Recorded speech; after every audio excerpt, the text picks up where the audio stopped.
சென்னையிலிருந்து பேசுறேன். இப்போ நாங்க ட்ரிப்பு போயிட்டு இருக்கோம். ட்ரிப்பு போயிட்டு பழனி போயிட்டு நாளைக்கு வீட்டுக்கு வந்துருவோம். இப்போ நாங்க ஒரு ஸ்நாக்ஸ் ரெடி பண்ணிருக்கோம். என்ன ஸ்நாக்ஸ் சொல்லு.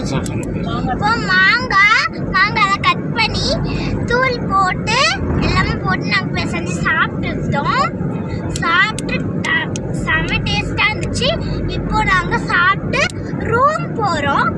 ரூம் போயிட்டு அங்கே ஒரு ரூம் எடுத்து அங்கே தூங்கி காலையிலேருந்து சென்னைக்கு போயிடுவோம். நெக்ஸ்ட் வீடியோவில் பேசுகிறேன். நெக்ஸ்ட் வீடியோவில் பேசுகிறேன்.